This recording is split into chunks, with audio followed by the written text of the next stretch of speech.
آموزش مسئله‌های کانسپتوالی رشد نظام مالی دولتی و خصوصی در شرایط اقتصادی بازاری این موضوع میزی مداور بود که در کافدری مالیه و قرض دانشکده اقتصاد و سودای دانشگاه دولتی تجارت تاجیکستان برگزار گردید. در میزی مداور نمایندگان سرایاستی مالی ولایت سوخت و 4 گروه ختم کنندگان کافدری مالیه و قرض اشتراک نمودند. ضمن ملاقات با دانشجویان اساساً عاید بودجه دولتی، تأمینات کادری در مالیه دولتی و سمت‌های اقتصادی حکومت کشور معلومات داده شد. برای دانشجویان دانستن این نکته ها مهم است، زیرا بعد ختم دانشگاه برای پیدا نمودن جای کاری در سمت مالی دولتی باید از فعالیت ساحه معلوماتی کافی داشته باشند.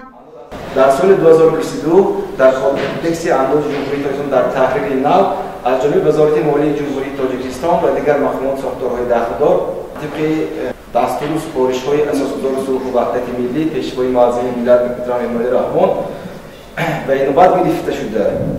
اندازها نسبت به سالهای قبلی ساده‌تر و عام‌فهم گردانده شدند.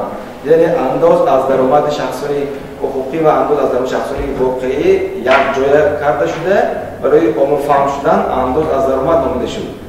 اجرایش بودجه دولتی و روند عملی‌گردانی آن در شرایط معاصر. عاید این موضوع معاون سردار سرایاستی مالی ولایت سوخت حکیم شریف زاده معروضه نمود. وی به دانشجویان دایر به نمودهای انداز و تغییر و علاوه‌های وارد گردیده به کدکس انداز جمهوری تاجیکستان معلومات داد. گفته شد که به دانشجویان خصوصاً ختم کنندگان اختصاص‌های مالیه و قرض دانستن نمودهای انداز مهم است، زیرا با از خود نمودن نمودهای انداز و از نظر گذرانی کدکس انداز جمهوری تاجیکستان معرفت مالیوی آنها بلند می‌گردد.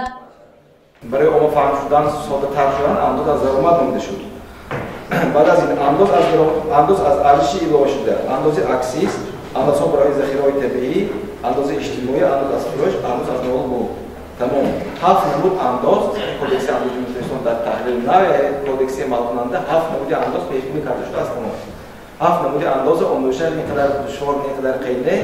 من توصیه می‌کنم که هر یک شما کدکس انداز یا با شده شناختن برای فعالیت منبعی حرکت شما و تاثیر مثبت خود را رساند. استادان دانشکده میگویند که هدف اساسی تشکیل میزی مداور این شناسایی ختم کنندگان با سمت مالی دولتی و خصوصی محسوب می شود. تشکیل چنین واخوری ها با نمایندگان سرایاستی مالیه، گذراندن سمینار و میزهای مداور با ختم کنندگان همساله و راه مانده می شود، زیرا این یک وسیله بلند برداشتن معرفت مالیوی دانشجویان به حساب می رود.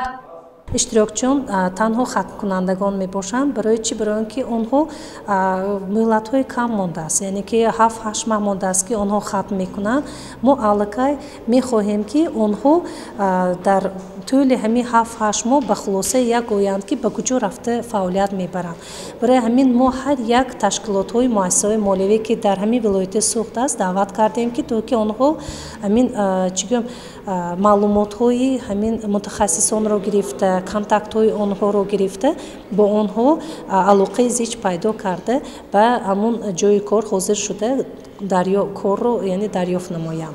در میزی مداور 5 معروضه استادان و نمایندگان سرایاستی مالی ولایت سوخت دایر به سمت مالی دولتی و خصوصی شنیده شد. بعد بررسی موضوعها دانشجویان به بحث گذاشتند تا از نقطه های مهم که نقش شده بود مفصلتر معلومات پیدا نمایند.